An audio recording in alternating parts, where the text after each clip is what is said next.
안녕하세요. 저희는 오늘도 왈톡으로 돌아왔습니다. 오늘의 주제는 뭔가요? 오늘의 주제는 차를 못타는 강아지, 어떻게 하면 좋을지 얘기를 한번 해보려고 해요. 요즘 보면 차를 못타는 강아지들이 정말 많잖아요.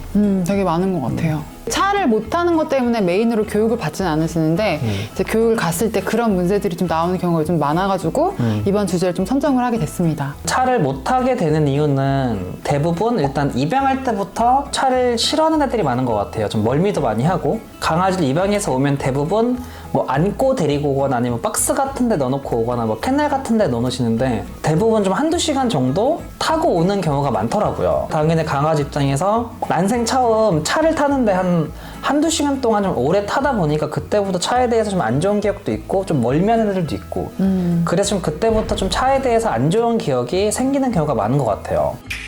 저는 좀 두 가지로 보는 게, 진짜 차 멀미를 하는 친구들이 있고 아니면 차에 대한 경험이 안 좋아서 차를 못 타는 친구들이 있거든요. 그거를 좀 먼저 봐주셔야 되는데, 제가 예전에 데리고 있었던 친구는 진짜로 차 멀미가 있었어요. 거의 10분마다 토를 했어요. 그래서 처음에는 그냥 차 타고 엔진 켜고 가만히 있고 좀 놀아주다가 또 다시 한 5분 10분 하다가 또 정차하고 잠깐 바깥바람 쐬고 이렇게 하다 보니까 처음에 그게 5분 10분이었던 게 20분 되고 30분 되고 지금은 차를 정말 잘 타거든요. 침은 조금 흘릴지언정 그게 이제 멀미인지 아니면은 차 타는 경험에 대해서 오는 그런 부분인지 맞아. 먼저 파악을 하시면 좋을 것 같고, 이게 처음부터 차를 오래 안 타더라도 차를 타고 어떤 경험을 많이 했냐가 좀 정말 맞아. 중요하다고 생각을 하거든요. 아기 때 보통 차 타면은 병원 가거나 샵을 가거나 이런 거다 보니까 차만 타고 내리면 자꾸 불쾌한 경험을 하다 보니 차만 타도, 차가 보이기만 해도 이런 것들이 조금 생기는 것 같아요. 맞아.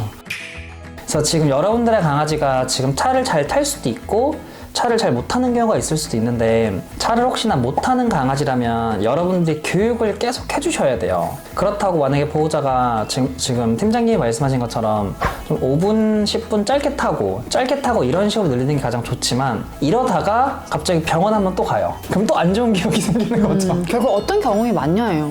그래서 좀 좋은 기억을 많이 심어주셔야 되는데, 그렇다고 우리 애는 뭐 애견 운동장 좋아하니까 애견 운동장만 가면 좋아하겠지? 근데 뭐 한두 시간 타요.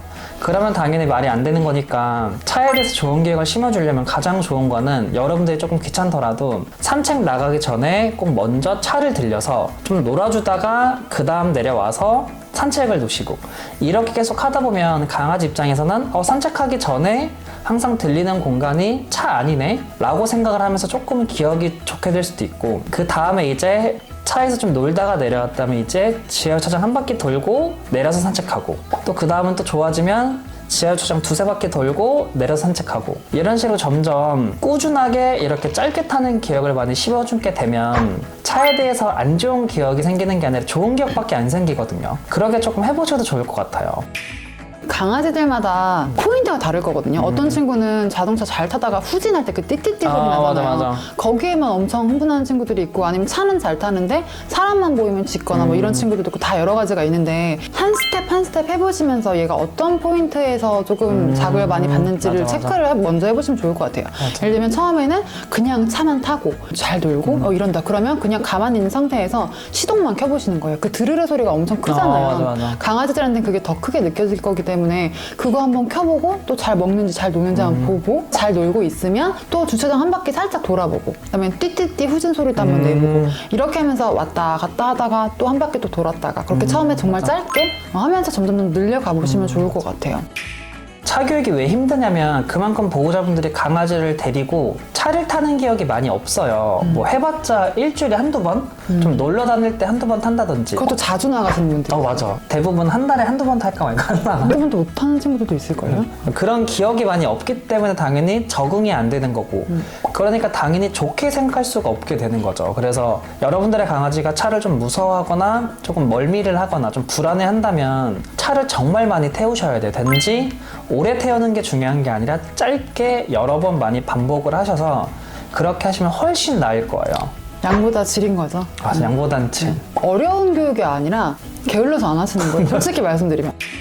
저도 이 차 타는 것 때문에 전 심지어 그 친구가 이제 멀미가 있는 친구였잖아요. 전 정말 노력을 많이 했거든요. 근데 그 노력을 했다는 게 1시간 공을 들여서 막 이렇게 한 게 아니라 좀 자주 해줘야 되고 얘가 어느 포인트에 그런 걸 좀 불편해하는지 아니면 좀 역하게 느끼는지 뭐 자극 포인트를 계속 체크를 하면서 늘려가는 과정이기 때문에 그게 사실 생각을 하고 있지 않으면 까먹게 돼요.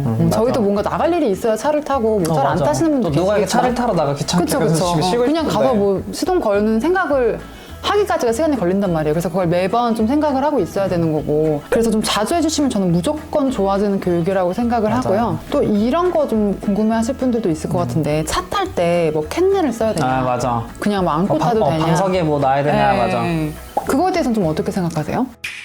제 경험상 교육을 돌아다니면서 느낀 바로는 캔넬에서 차를 잘 못하는 친구들이 굉장히 많더라고요. 제 만약에 항상 무릎에만 올렸던 친구들도 있잖아요. 근데 그런 친구들은 보호자가 지금부터라도 어떻게 연습을 하시면 좋냐면 사람약도 내성이 생기잖아요. 아, 맞아, 그래서 맞아. 약을 계속 먹이면 그것도 효과가 좀 떨어지거든요. 약을 쓰긴 쓰되